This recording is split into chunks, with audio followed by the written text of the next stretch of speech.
Dhe këto jam shprehur po ashtu edhe në një rezolutë tash më të miratuar të IDU-s, e cila ka ngritur alarmin për peshën dhe rolin që ka dhe ndikimin në politikë në ekonominë e vendit, pikërisht trafiku i drogës, kartelet e drogës në Shqipëri, të cilat kanë qenë shqetësimi permanent i Shtetit Bashkuar të Amerikës.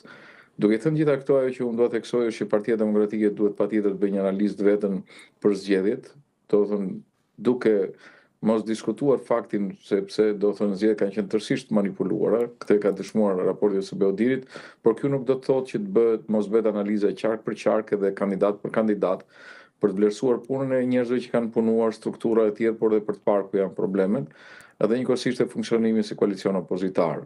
Dhe nga ana tjetër duhet patjetër një rigjallërim i strukturave të Partisë Demokratike në aksionin e vet politik dhe më tej edhe një angazhim i tyre për bashkëpunimin e gjithë opozitës shqiptare në disa plane, planin e aktivitetit dhe qëndrimit politik nëpërmjet protestave që po organizohen, por edhe në disa çështje të rëndësishme siç është reforma zgjedhore apo reforma territoriale. E qartë. Në këtë mbledhje të Këshillit Kombëtar, pra është e dyta në radhë pas kërkesave të atyre që ishin të pakënaqur me strukturën drejtuese të Partisë Demokratike, me kupolën drejtuese, ishte edhe çështja e anëtarësisë që u shoqërua me debate.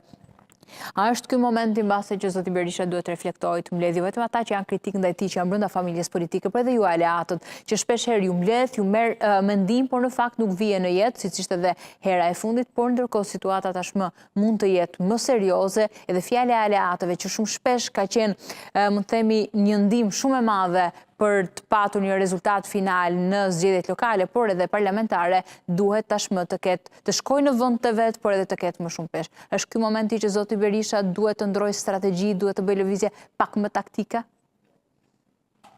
Unë po të flas për raportet ndërmjet Partisë Republikane dhe Partisë Demokratike, kanë qenë gjithmonë raporte permanente, edhe në planin personal timin, si kryetar partie apo deputet, unë jam pjesë e gjithë diskutimeve që bëhen edhe në grupin parlamentar të Partisë Demokratike apo grupin parlamentar që kemi, edhe me kolegët e tjerë deputet të grupit,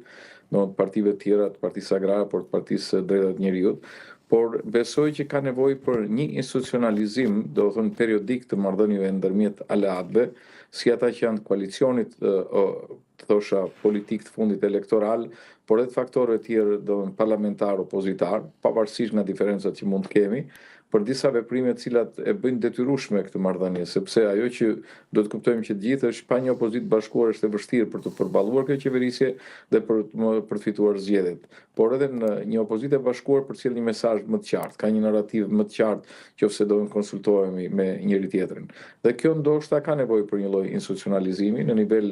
parlamentar, por edhe në nivel politik me gjithë faktorët opozitar. Thënë të gjitha këto, primet qoftë mia në planin personal si kryetari i Partisë Republikane apo dhe të Partisë Republikane kanë qenë tërësisht të bashkërrenduara në takimin e fundit të IDU-s, rezoluta që miradua, ishte një rezolutë e propozuar nga Partia Republikane e Partia Demokratike dhe kemi mbajtur qendrim të përbashkët dhe kemi arritur domethënë që të krijojmë një bindje edhe i mbështetje nga të gjithë partitë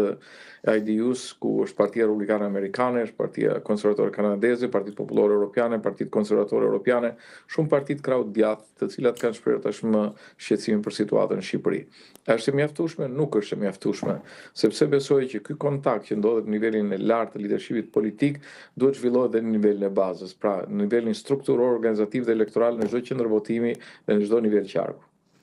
E qartë. Në momentin që edhe mund të kemi një lloj distancimi, një lloj përjashtimi, nuk e di se si mund të artikuloj dhe unë paktën nga dy artikulimet që ka patur zoti Noka dhe zoti Berisha, mendon se mund të ketë një tension, një situatë të tensionuar brenda kampit të djathtë e para dhe e dyta. A është kjo një panoramë e qartë me gjithatë backgroundin politik dhe vite që ke qenë pjesë e politikës shqiptare, një moment që pasqyrë e asaj që mund të ndodhë në prill në kampin e djathtë ku do të ketë edhe zgjedhje të brendshme? Shikoj, para unë do ta përjashtoja idenë e përjashtimit. Nuk mendoj që në të djathtën duhet të ketë tendenca përjashtuese, mund të ketë raste ekstreme. Ajo që është e rëndësishme është që domethënë të japim valencë gjërave për atë peshë që kanë, si në pikpamje individuale dhe në aksionin politik që kanë individët. Është shumë e rëndësishme të bashkëjetosh edhe me kundërshtinë, sidomos ne djathtët duhet patjetër të kuptojmë që jemi parti që domethënë në themel ton kemi lirinë e individit dhe peshën dhe forcën që ai ka, dhe jo thjesht strukturës apo disiplinës. Dhe besoj që brenda kësaj ka shumë hapësira dhe historia ka treguar, domethënë përjashtimet të cilat janë kthyer në rikthime, parti politike që kanë dalë nga Partia Demokratike dhe kanë marrë një rezultat krejt papërfillshëm dhe janë rikthyer pastaj në Partinë Demokratike për të bërë